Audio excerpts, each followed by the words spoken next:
Hello, welcome to Goodnight Flagstaff.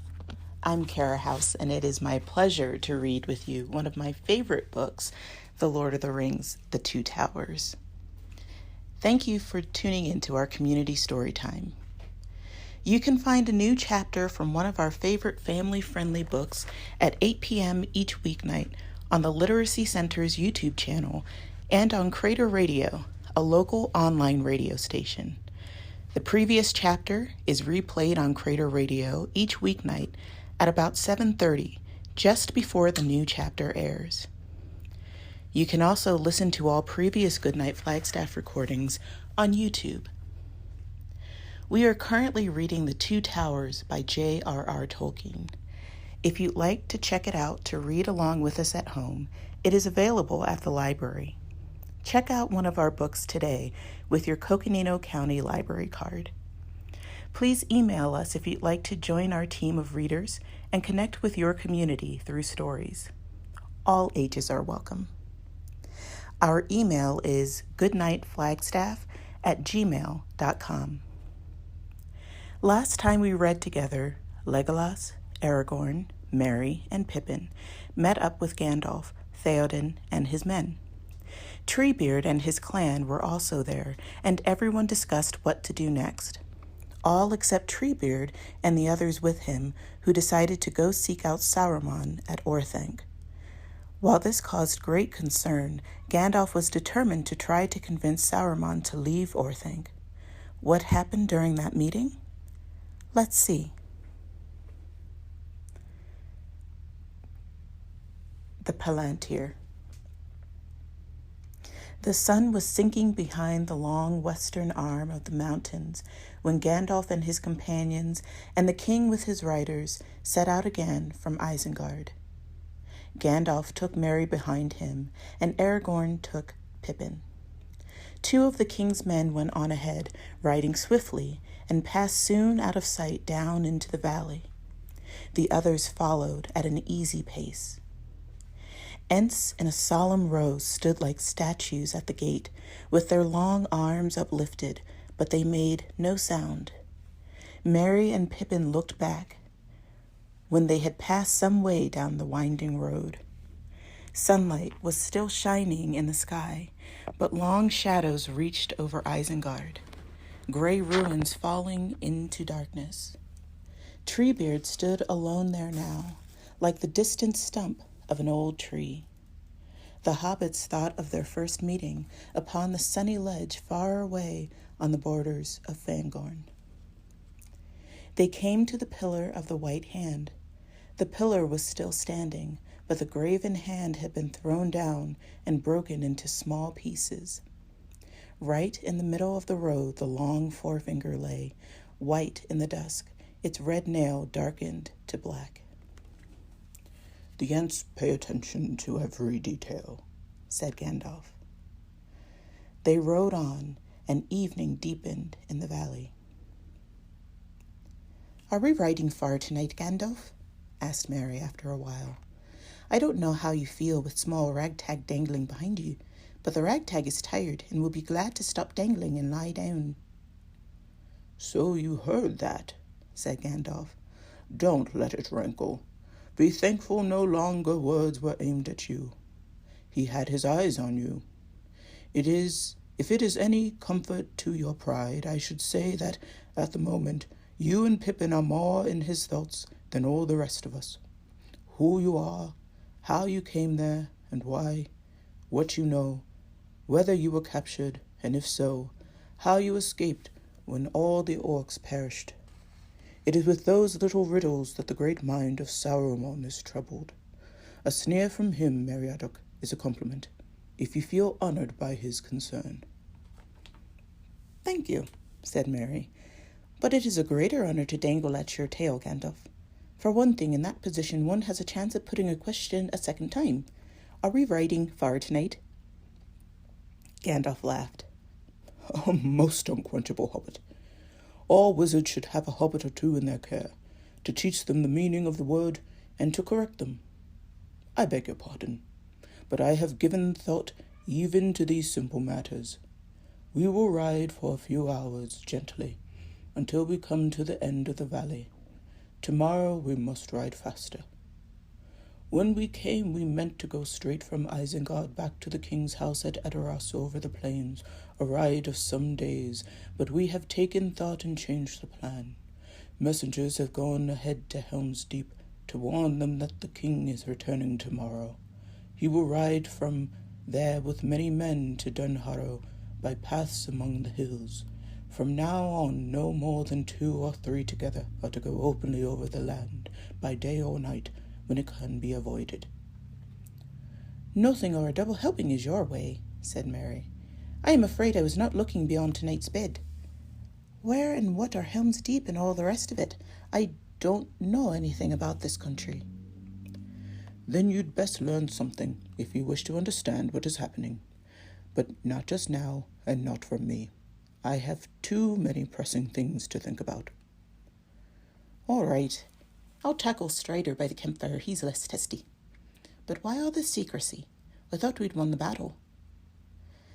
Yes, we have won, but only the first victory, and that in itself increases our danger. There was some link between Isengard and Mordor, which I have not yet fathomed. How they exchanged news I am not sure, but they did so. The eye of Barad-dûr will be looking impatiently towards the Wizard's Vale, I think, and towards Rohan. The less it sees, the better. The road passed slowly, winding down the valley. Now further, and now nearer Isen flowed its stony bed. Night came down from the mountains. All the mists were gone. A chill wind blew. The moon, now waxing round, filled the eastern sky with a pale, cold sheen. The shoulders of the mountain to their right sloped down to bare hills. The wide plains opened gray before them. At last they halted. Then they turned aside, leaving the highway and taking to the sweet upland turf again. Going westward a mile or so, they came to a dale. It opened southward, leaning back into the slope of round Dol Baran, the last hill of the northern ranges, green-footed, crowned with heather. The sides of the glen were shaggy with last year's bracken, among which the tight-curled fronds of spring were just thrusting through the sweet-scented earth. Thorn bushes grew thick upon the low banks, and under them they made their camp, 2 hours or so before the middle of the night. They lit a fire in a hollow, down among the roots of a spreading hawthorn, tall as a tree, writhen with age, but hale in every limb. Buds were swelling at each twig's tip. Guards were set, 2 at a watch. The rest, after they had supped, wrapped themselves in a cloak and blanket and slept. The hobbits lay in a corner by themselves under a pile of old bracken. Merry was sleepy, but Pippin now seemed curiously restless. The bracken cracked and rustled as he twisted and turned. "What's the matter?" asked Merry. "Are you lying on an anthill?" "No," said Pippin, "but I am not comfortable. I wonder how long it is since I slept in a bed." Merry yawned. "Work it out on your fingers," he said, "but you must know how long it is since we left Lorien." "Oh, that," said Pippin. "I mean a real bed in a bedroom." "Well, Rivendell, then," said Merry. "But I could sleep anywhere tonight." "You had the luck, Merry," said Pippin softly, after a long pause. "You were riding with Gandalf." "Well, what of it? Did you get any news, any information out of him?"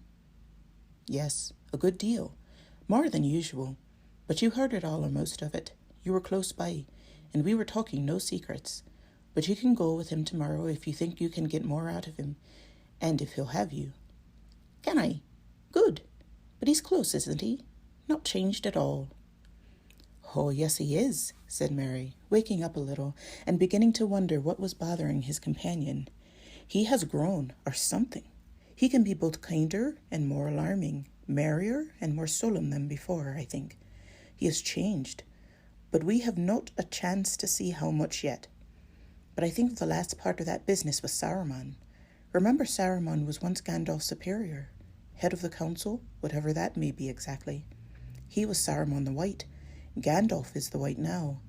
Saruman came when he was told, and his rod was taken, and then he was just told to go, and he went. Well, if Gandalf has changed at all, then he's closer than ever, that's all, Pippin argued. That glass ball now. He seemed mighty pleased with it. He knows or guesses something about it. But does he tell us what? No, not a word. Yet I picked it up, and I saved it from the rolling into the pool. Here, I'll take that, my lad. That's all. I wonder what it is. It felt so very heavy. Pippin's voice fell very low, as if he was talking to himself. Hello, said Merry. So that's what's bothering you. Now, Pippin, my lad, don't forget Gildor's saying, the one Sam used to quote, do not meddle in the affairs of wizards, for they are subtle and quick to anger. But our whole life for months has been one long meddling in the affairs of wizards, said Pippin. I should like a bit of information as well as danger. I should like a look at that bowl. Go to sleep, said Merry. You'll get information enough sooner or later. My dear Pippin, no took ever beat a burning book for inquisitiveness. But is this the time, I ask you? All right. What's the harm in my telling you what I should like? A look at that stone. I know I can't have it with old Gandalf sitting on it like a hen on an egg, but it doesn't help much to get no more from you than a you can't have it to go to sleep. Well, what else could I say? Said Merry. I'm sorry, Pippin, but you really must wait till the morning. I'll be as curious as you like after breakfast, and I'll help in any way I can at wizard wielding. But I can't keep awake any longer. If I yawn any more, I shall split at the ears. Good night. Pippin said no more. He lay still now, but sleep remained far away, and it was not encouraged by the sound of Merry breathing softly, asleep in a few minutes after saying good night. The thought of the dark globe seemed to grow stronger as all grew quiet.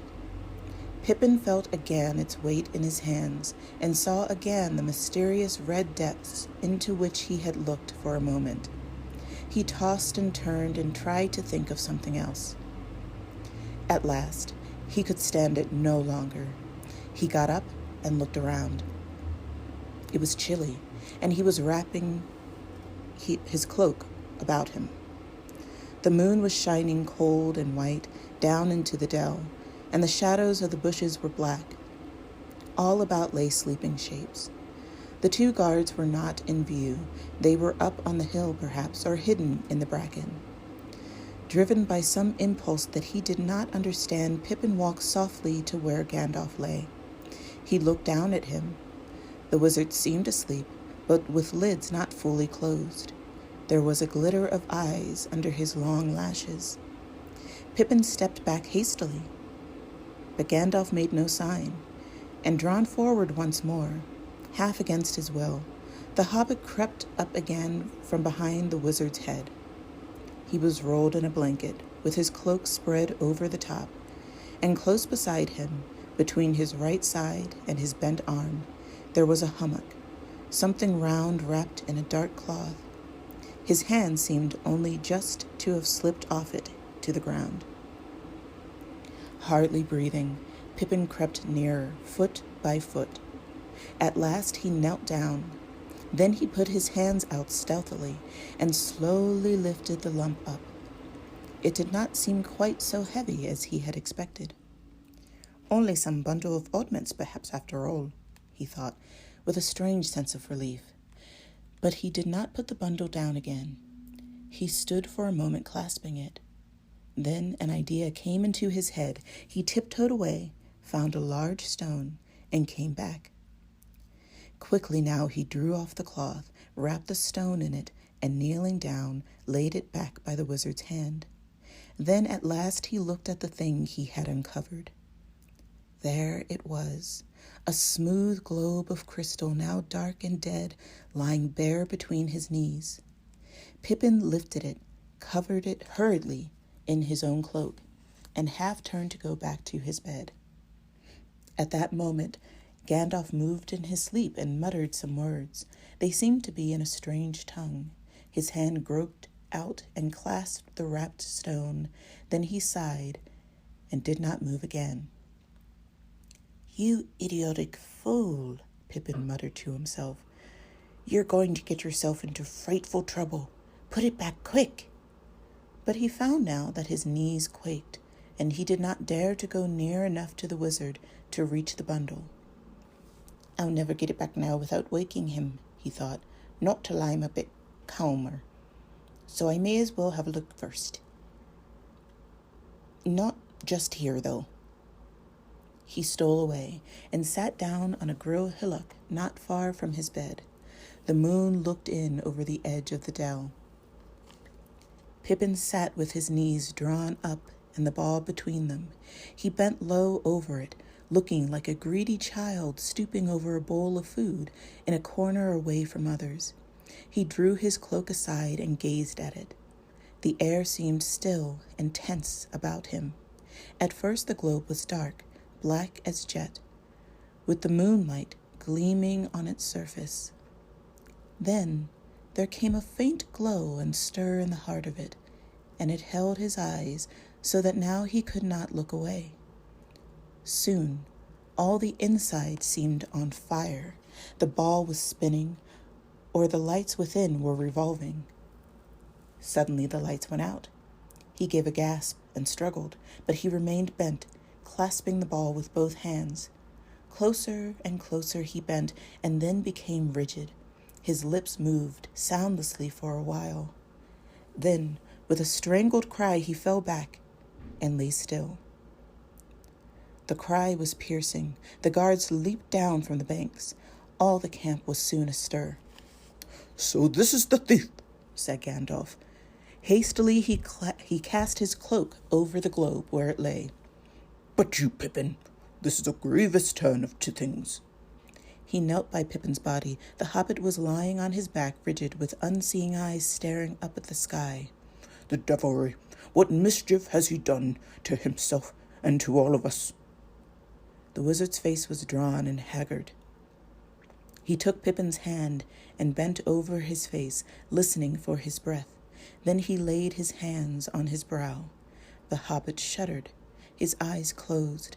He cried out and sat up, staring in bewilderment at all the faces round him, pale in the moonlight.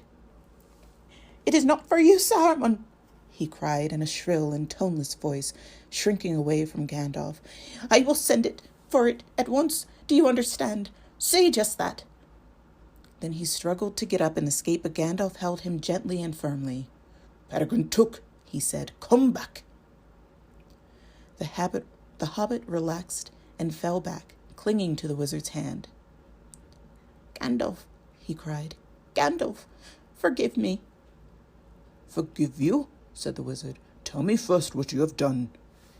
I took the bowl and looked at it," stammered Pippin. "And I saw things that frightened me, and I wanted to go away, but I couldn't. And then he came and questioned me, and he looked at me, and that is all I remember."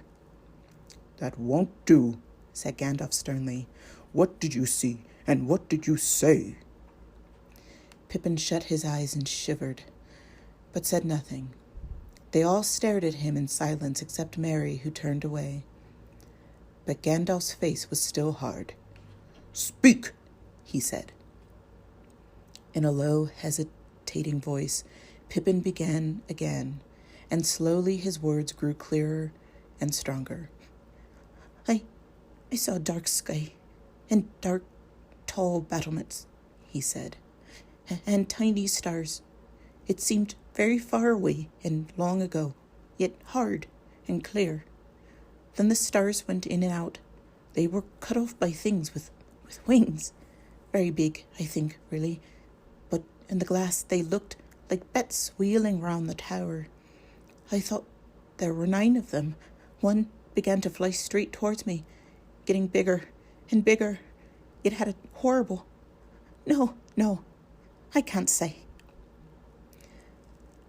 I tried to get away, because I thought it would fly out, but when it had covered all the globe, it disappeared. Then he came. He did not speak so that I could hear words. He just looked, and I understood. So you have come back Why have you neglected to report for so long?" I did not answer. He said, "Who are you?" I still did not answer, but it hurt me horribly. And he pressed me, so I said, "A hobbit." Then suddenly he seemed to see me, and he laughed at all. It was cruel. It was like being stabbed with knives.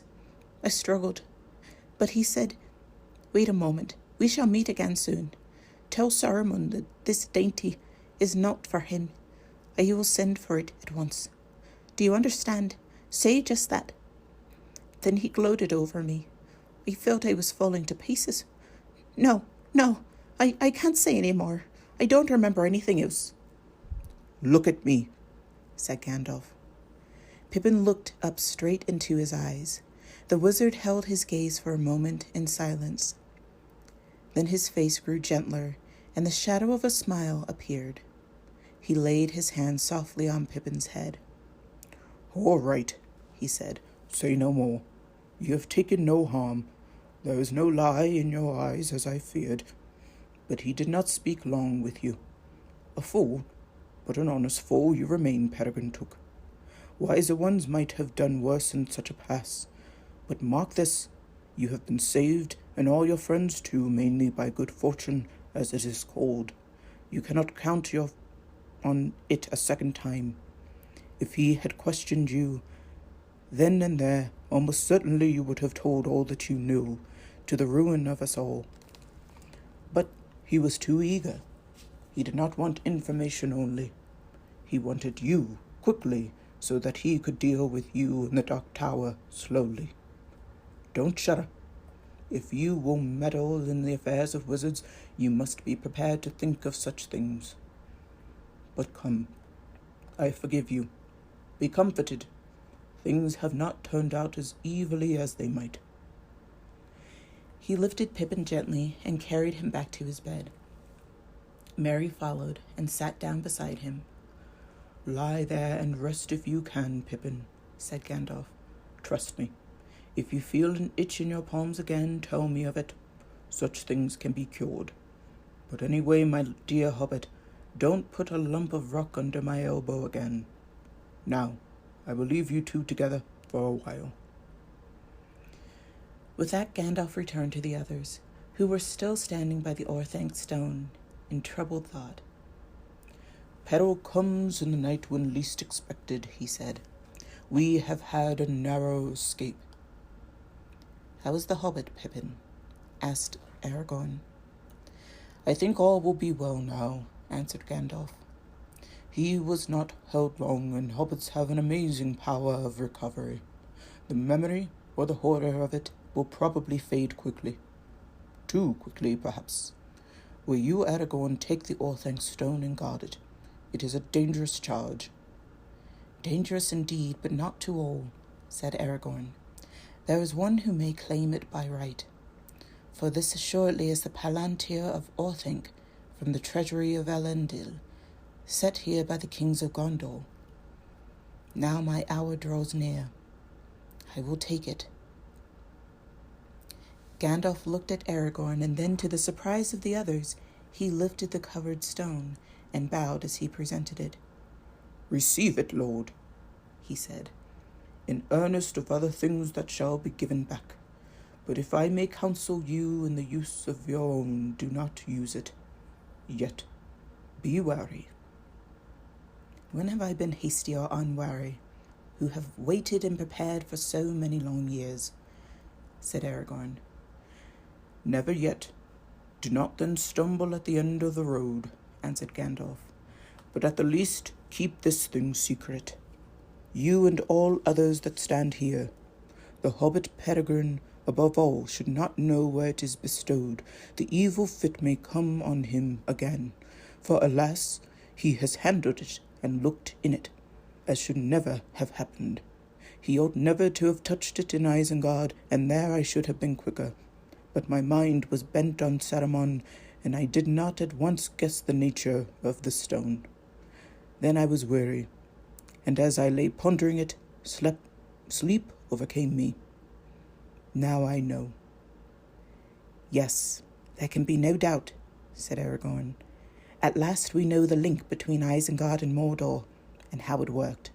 Much is explained. Strange powers have our enemies and strange weaknesses, said Theoden. But it has long been said, oft evil shall evil mar. That many times is seen, said Gandalf, but at this time we have been strangely fortunate. Maybe I have been saved by this hobbit from a grave blunder. I had considered whether or not to probe this stone myself to find its uses. Had I done so, I should have been revealed to him myself. I am not ready for such a trial, if indeed I shall ever be so. But even if I found the power to withdraw myself, it would be disastrous for him to see me yet, until the hour comes when secrecy will avail no longer. That hour is now come, I think, said Aragorn. Not yet, said Gandalf. There remains a short while of doubt, which we must use. The enemy, it is clear, thought that the stone was an Orthanc. Why should he not? And that therefore the hobbit was captive there, driven to look in the glass for his torment by Saruman. That dark mind will be filled now with the voice and face of the hobbit, and with expectation. It may take some time before he learns his error. We must snatch that time. We have been too leisurely. We must move. The neighborhood of Isengard is no place now to linger in. I will ride ahead at once with Peregrine Took. It will be better for him than lying in the dark while others sleep. I will keep Edamore and 10 riders, said the king. They shall ride with me at early day. The rest may go with Aragorn, and ride as soon as they have a mind. As you will, said Gandalf, but make all the speed you may to cover of the hills, to Helm's Deep. At that moment a shadow fell over them. The bright moonlight seemed to be suddenly cut off. Several of the riders cried out and crouched, holding their arms above their heads as if to ward off a blow from above. A blind fear and a deadly cold fell on them. Cowering, they looked up. A vast winged shape passed over the moon like a black cloud. It wheeled and went north, flying at a speed greater than any wind of Middle-earth. The stars fainted before it. It was gone. They stood up, rigid as stones. Gandalf was gazing up, his arms out and downwards, stiff, his hands clenched. Nazgul, he cried, the messengers of Mordor. The storm is coming. The Nazgul have crossed the river. Ride, ride. Wait not for the dawn. Let not the swift wait for the slow. Ride. He sprang away, calling Shadowfax as he ran. Aragorn followed him. Going to Pippin, Gandalf picked him up in his arms. You shall come with me this time, he said. Shadowfax shall show you his paces. Then he ran to the place where he had slept. Shadowfax stood there already, slinging the small bag which was all his luggage across his shoulders. The wizard leapt upon the horse's back. Aragorn lifted Pippin and set him in Gandalf's arms, wrapped in cloak and blanket. Farewell. Follow fast, cried Gandalf. Away, Shadowfax. The great horse tossed his head, his flowing tail flicked in the moonlight. Then he leaped forward, spurning the earth, and was gone like the north wind from the mountains. A beautiful, restful night, said Merry to Aragorn. Some folk have wonderful luck. He did not want to sleep, and he wanted to ride with Gandalf, and there he goes. Instead of being turned into a stone himself to stand here forever as a warning. If you had been the first to lift the Orthanc stone and not he, how would it be now? Said Aragorn. You might have done worse. Who can say? But now it is your luck to come with me, I fear. At once. Go, and get ready, and bring anything that Pippin left behind. Make haste. Over the plain, Shadowfax was flying, needing no urging and no guidance. Less than an hour had passed, and they had reached the fords of Isen and crossed them. The mound of the riders and its cold spears lay gray behind them. Pippin was recovering. He was warm, but the wind in his face was keen and refreshing. He was with Gandalf. The horror of the stone and of the hideous shadow over the moon was fading, things left behind in the midst of the mountains or in a passing dream. He drew a deep breath. "I did not know you rode bareback, Gandalf," he said. "You haven't a saddle or a bridle." "I do not ride elf fashion except on Shadowfax," said Gandalf, "but Shadowfax will have no harness. You do not ride Shadowfax. He is willing to carry you, or not. If he is willing, that is enough. It is then his business to see that you remain on his back, unless you jump off into the air." "How fast is he going?" asked Pippin. "Fast by the wind, but very smooth. And how light his footfalls are." "He is running now as fast as the swiftest horse could gallop," answered Gandalf, "but that is not fast for him. The land is rising a little here, and it is more broken than it was beyond the river. But see how the white mountains are drawing near under the stars. Yonder are the Thryheim peaks, like black spears. It will not be long before we reach the branching roads and come to the Deeping Combe, where the battle was fought 2 nights ago." Pippin was silent again for a while. He heard Gandalf singing softly to himself, murmuring brief snatches of rhyme in many tongues as the miles ran under him. At last the wizard passed into a song of which the hobbit caught the words. A few lines came clear to his ears through the rushing of the wind. "Tall ships and tall kings 3 times 3. What brought they from the founded land? Over the flowing sea. 7 stars and 7 stones and 1 white tree." "What are you saying, Gandalf?" asked Pippin. "I was just running over some of the rhymes of lore in my mind," answered the wizard. "Hobbits, I suppose, have forgotten them, even those that they ever knew." "No, not all," said Pippin, "and we have many of our own, which wouldn't interest you, perhaps. But I have never heard this one. What is it about, the 7 stars and the 7 stones?" "About the Palantiri of the kings of old," said Gandalf. "And what are they?" "The name meant that which looks far away. The Orthanc stone was one." "Then it was not made,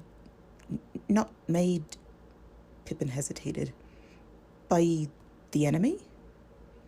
"No," said Gandalf, "nor by Saruman. It is beyond his art, and beyond Sauron's too.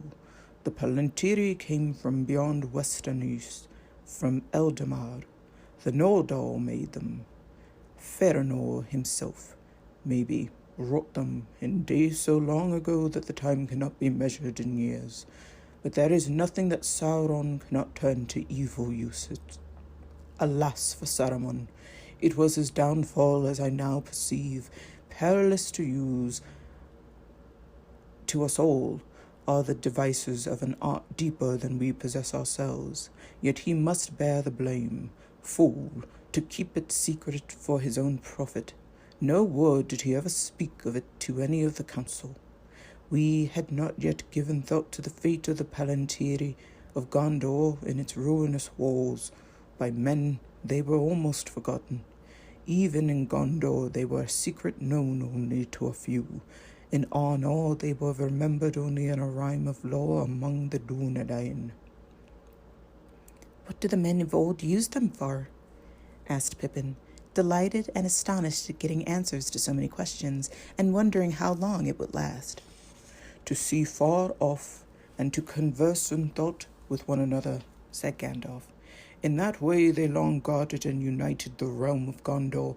They set up stones as Minas Arnor, and at Minas Ithil, and at Orthanc in the Ring of Isengard. The chief and master of these was under the dome of stars at Osgiliath before its ruin. The 3 others were far away in the north.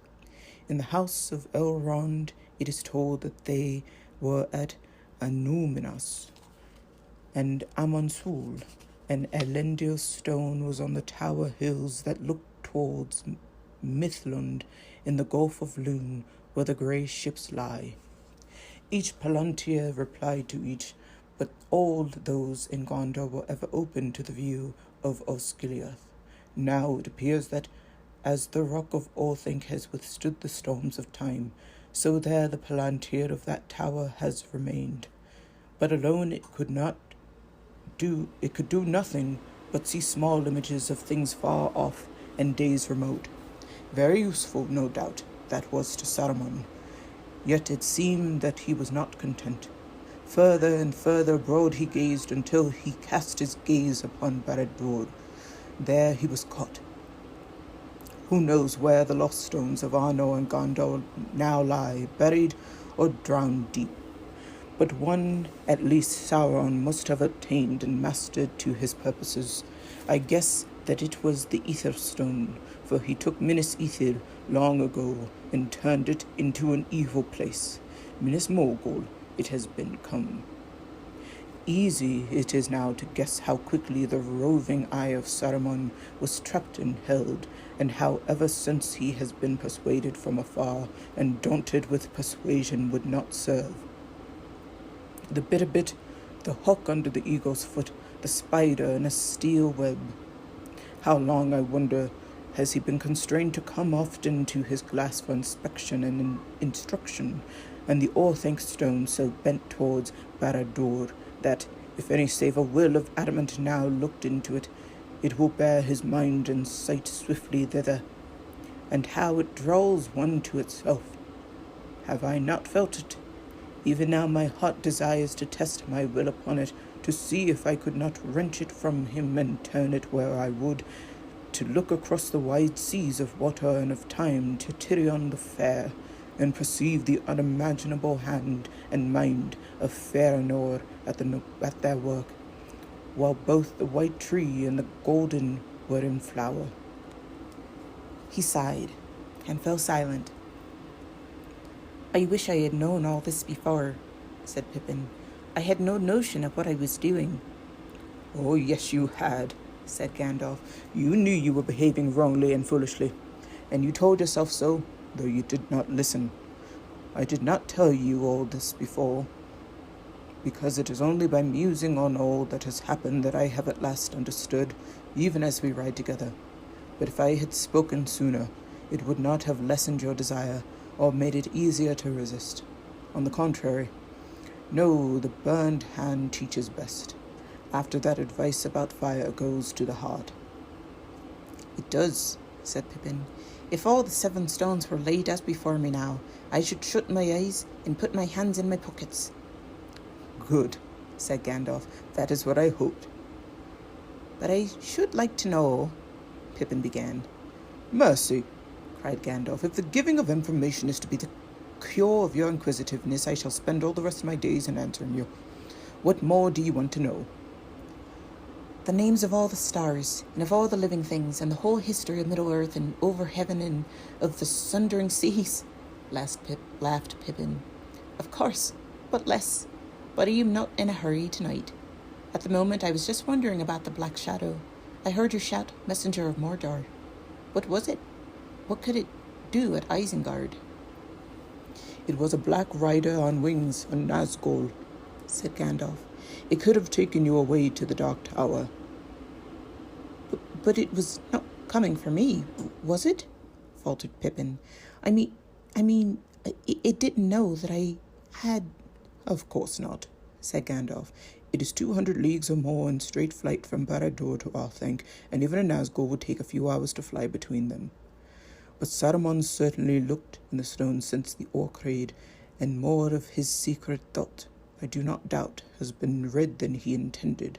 A messenger has been sent to find out what he is doing, and after what has happened tonight, another will come, I think, and swiftly. So Saruman will come to the last pinch of the vice that he has put his hand in. He has no captive to send, he has no stone to see with, and cannot answer the summons. Sauron will only believe that he is withholding the captive and refusing to use the stone. It will not help Saruman to tell the truth to the messenger, for Isengard may be ruined, yet he is still safe in Orthanc. So whether he will or no, he will appear a rebel. Yet he rejected us, so as to avoid that very thing. What he will do in such a plight I cannot guess. He has power still, I think, while in Orthanc, to resist the Nine Riders. He may try to do so. He may try to trap the Nazgul, or at least to slay the thing on which it now rides the air. In that case, let Rohan look to its horses. But I cannot tell how it will fall out, well or ill for us. It may be that the counsels of the enemy will be confused or hindered by his wrath with Saruman. It may be that he will learn that I was there and stood upon the stairs of Orthanc, with hobbits at my tail, or that an heir of Elendil lives and stood beside me. If Wormtongue was not deceived by the armor of Rohan, he would remember Aragorn and the title that he claimed. That is what I fear, and so we fly, not from danger, but into greater danger. Every stride of Shadowfax bears you nearer to the land of shadow, Peregrine Took. Pippin made no answer, but clutched his cloak, as if a sudden chill had struck him. Grey land passed under them. "See now," said Gandalf, "the Westfold dales are opening before us. Here we come back to the eastward road. The dark shadow yonder is the mouth of the deepening combe. That way lies Aglarond and the glittering caves. Do not ask me about them. Ask Gimli if you meet again, and for the first time you may get an answer longer than you wish. You will not see the caves yourself, not on this journey. Soon they will be far behind." "I thought you were going to stop at Helm's Deep," said Pippin. "Where are you going, then?" "To Minas Tirith, before the seas of war surround it." "Oh, and how far is that?" "Leagues upon leagues," answered Gandalf. "Thrice as far as the dwelling of King Theoden, and they are more than 100 miles east from here, as the messengers of Mordor fly. Shadowfax must run a longer road, which will prove the swifter. We shall ride now till daybreak, and that is some hours away.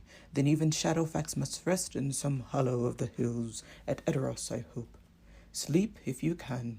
You may see the first glimmer of dawn upon the golden roof of the house of Eord, and in 2 days thence you shall see the purple shadows of Mount Mindoluin, and the walls of the Tower of Denethor white in the morning. Away now, Shadowfax. Run, great heart, run as you have never run before. Now we are come to the lands where you are foaled, and every stone you know. Run now. Hope is in speed." Shadowfax tossed his head and cried aloud, as if a trumpet had summoned him to battle. Then he sprang forward. Fire flew from his feet. Night rushed over him. As he fell slowly into sleep, Pippin had a strange feeling. He and Gandalf were still as stone, seated upon the statue of a running horse, while the world rolled away beneath his feet with a great noise of wind. Thank you for tuning in. Join us next time for Chapter 1 in Book 4 of The Two Towers. Good night, Flagstaff.